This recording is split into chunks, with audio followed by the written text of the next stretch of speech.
Anti-migrant protests in the UK have exploded once again, following the arrest of a migrant hotel resident on suspicion of assault. The Sun reported clashes between police and protesters outside the Britannia Hotel in London after law enforcement enacted Section 14 of the Public Order Act to move the demonstrators across the road from the hotel.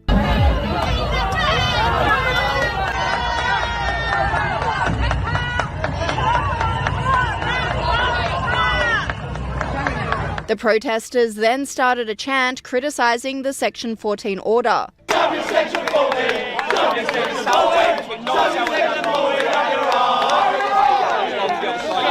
Section 14!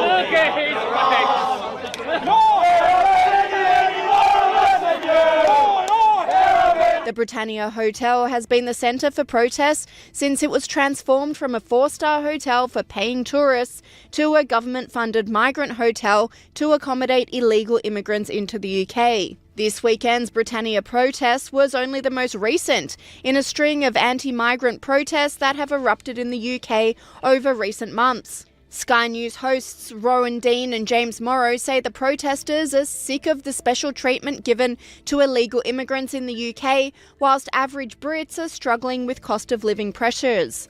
In Britain this weekend, as we speak, there have been an unprecedented number of rallies, protests, marches and so on against immigration. Now, this is a massive backlash against years, really, where, and it's still going on, where people are silenced in Britain if they raise any questions about immigration. As I said before, they're immediately called a racist, and the police will knock on their door in the middle of the night because they said something on social media posts that they were uncomfortable about the number of illegal immigrants in the local hostel, and so on and so forth. Well, now the people of Britain seem to have had enough. There have been unprecedented number of protests across the country. Of course, you won't see this on most of the mainstream news. But here's one woman speaking up. Have a listen. We are not far right. We are the mothers of Nuneaton, the mothers of England. We will no longer be silenced. Stop the rape of our children. Stop the rape of our children. That also, obviously, James, has echoes of the Rotherham scandal and so on. The Rotherham scandal, which is massive, and it still is reverberating today. You know, thousands of white girls raped by, mostly, it has to be said, Pakistani migrants. And the thing is that today you've got still boats coming every single day. And the thing that really galls people in the UK is, you know, it's not that they're anti-migrant. It's the fact that they see these migrants being snuck into their communities, put into hotels, put up, given, hotels, food, shelter, welfare, everything, while there's huge waiting lists for housing. There's a huge housing crisis in Britain. And, you know, there's every single day or week, you hear stories about people who've just arrived and then committed some sort of allegedly unspeakable crime. And people are absolutely fed up. The Starmer government, Labour, in fact, all of official Britain now is absolutely terrified that the country is coming apart. And so instead of dealing with the problem, they've turned on the British people. This is just horrific for democracy. It's horrific for free speech. It's horrific for liberty. And, you know, this is the issue that is going to tear the country apart. And the successive weeks of protests aren't just against the illegal migrants, but also the UK government that has allowed this to happen, says broadcaster Carmen Sabia.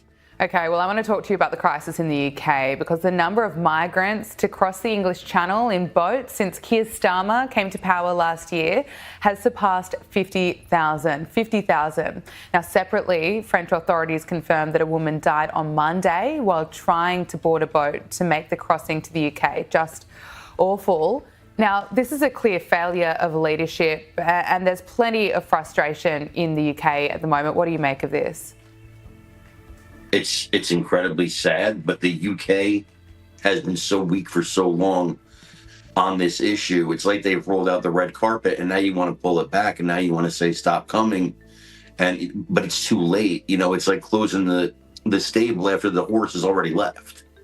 You know, I think it's too late. I don't see a way without actually being, you know, more Donald Trump-like, kind of being meaner about this and being stronger about this, that you're going to shut this down. You know, you have to be out there on boats. You have to be turning away these boats.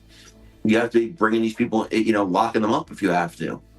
But it has to stop. And the only way you're going to stop it is to be tough And I see Starmer, I listen to him, I read what he says, and he's still dancing around the issue. He still doesn't actually understand what the problem is, I think.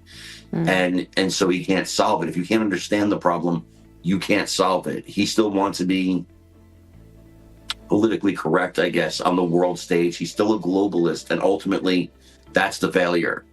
I don't know if there's a way out of this for the UK anymore, and that worries me.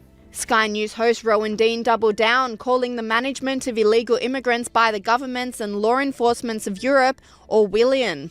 How do you fight back against a sinister Orwellian government that seeks to impose huge and seemingly unstoppable numbers of migrants into your local communities, your towns and your cities, rendering them, in many cases, virtually unrecognisable?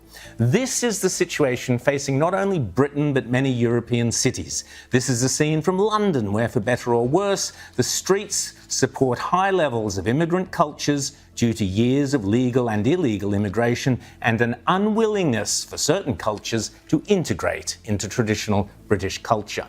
And I suspect it will be the situation here before too long, with the Albanese government bringing record numbers of people in from non-Western cultures.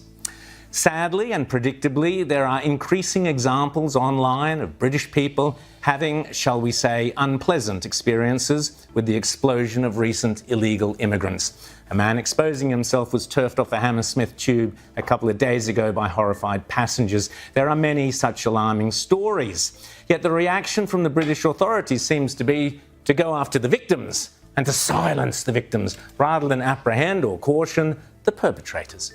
It's a rather sinister inversion of our basic understanding of how the law should work.